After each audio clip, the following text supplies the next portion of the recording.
Hi, it's Jane here from craftwithjane.co.uk, and today I'm bringing you my two-tone Christmas gift box.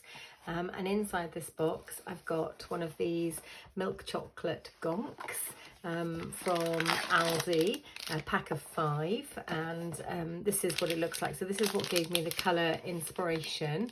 So this is blueberry bushel and white, and then I've got this lovely paper here which has got almost identical sort of sizing to the little holly and holly berries and leaves there. And this is from the Reindeer Days paper, and this is the paper that I've used. And then if I just slip my bow off, you can see it is a hinged box, and it's two-tone because it's got the blue and then the white. And I think I'll swap that around when I do the next one demo to show you. I'll put the blue on top and the white on the bottom, and then you don't really need this bow. You could just gift it like that and it holds itself really nicely, but I put the little bow on there for a little bit of extra decoration. So you've got 2 pieces of cardstock and 2 different toned papers. So I'm using the blueberry bushel and the white again, but I'm going to switch it up to put the blueberry on the top, the blue on the top. And they both measure 7 inches by 4.5 inches. If you would like the measurements in metric as well as imperial, please do follow the links to my blog post. And I'm literally just scoring at 1 inch on all 4 of the sides to make this cute little gift box. And I'll pop that to one side, and I'm going to get the white out as well and do exactly the same. It's exactly the same measurements, just like this. Lovely.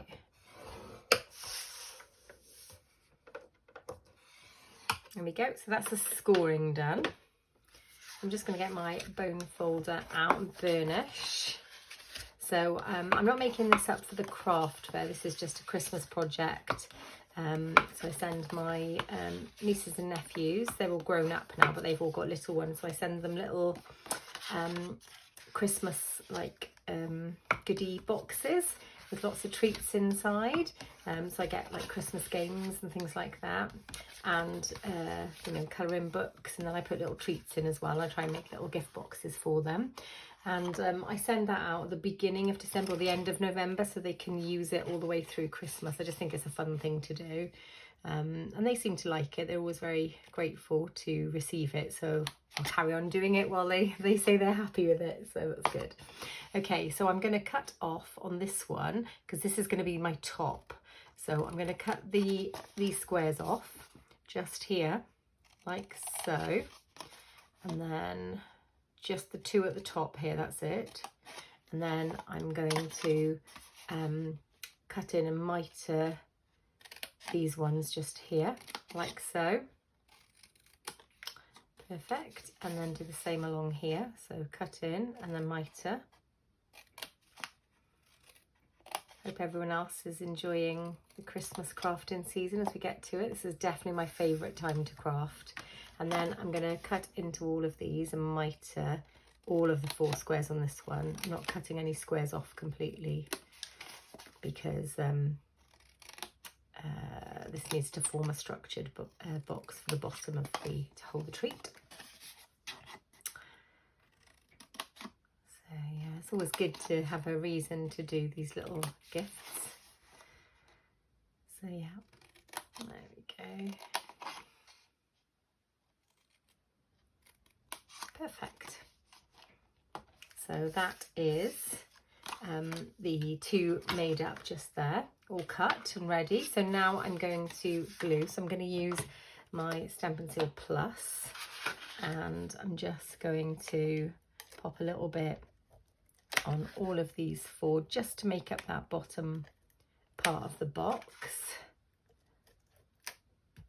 like so.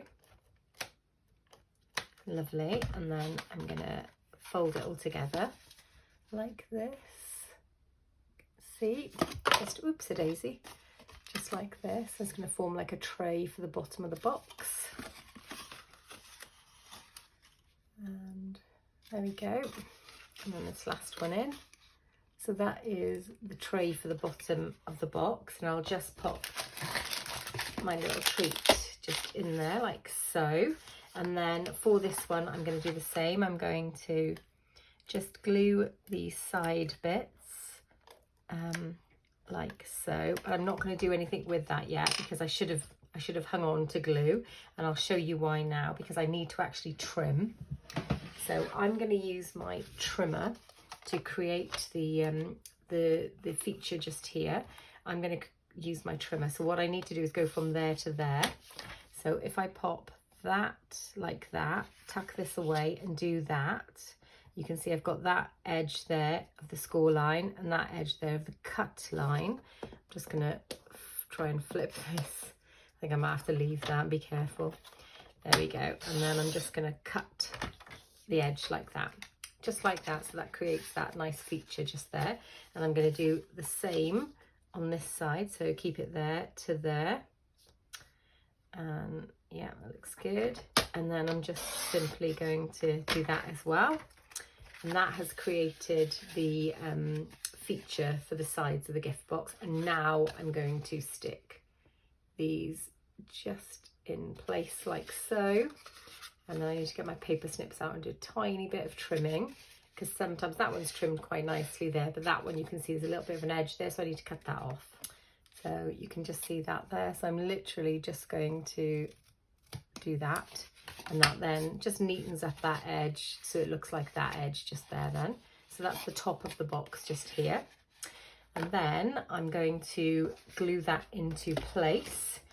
So I literally place it like that to start with, and then, so I know I've got a nice snug fit, and then I glue this edge up just like this,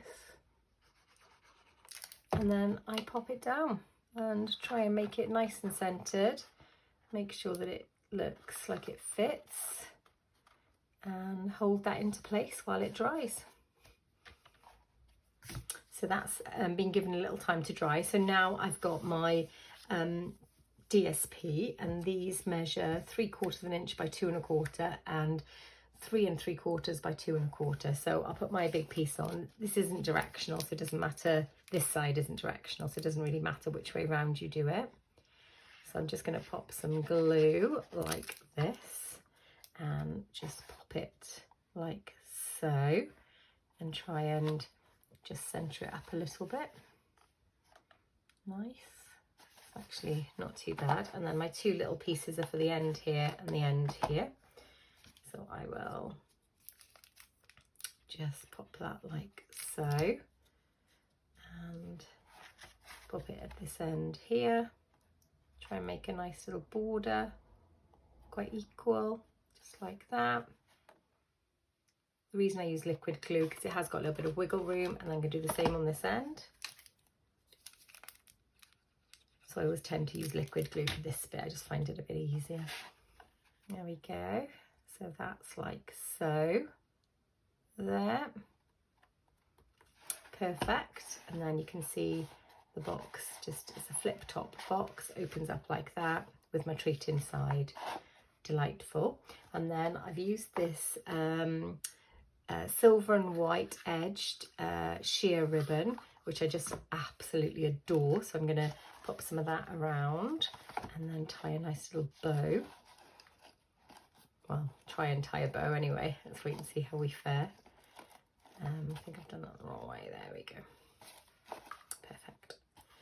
So if I do that, you don't need this bow to hold the box together because it holds quite nicely, but I just think it adds a little bit of glitzy Christmas glam to the project.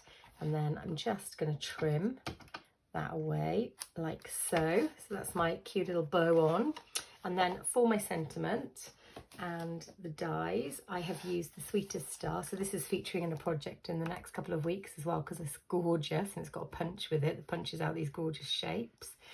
And I've used these dies as well. So I've used the smallest one for the sentiment, and I've used the Sweet Wishes because there's a sweet treat inside, and obviously the slightly larger one for the background piece. And these are called the Stylish Shapes dies. I use them all the time. So if you're a regular viewer, you'll know it's one of my all-time favourite dies to use. So I am just going to pop this on, so it'll make a lovely little backing piece. And then I'm just going to pop it so it's sort of centered. I think that looks sort of centered there, so I'll just press that down like so. Give it a second to pick up and dry, and then I'll pop some Stampin' Dimensionals on the back, because would it be a project, a Craft with Jayne project, without some Stampin' Dimensionals? It is rare to see one without, because I love them so much. There we go.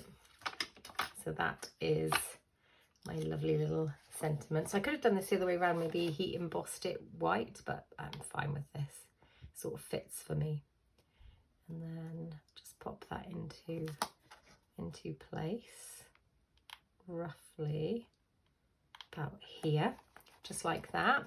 And then I'm going to pop some little gems, and I think I'm just going to stick with the iridescent pearls because they work really nicely with this project. So I'll pop one just down here, and then the little one just to the side of it like that. Perfect. So these are my Christmas two-tone gift boxes. I do hope that you've enjoyed crafting along with today's project.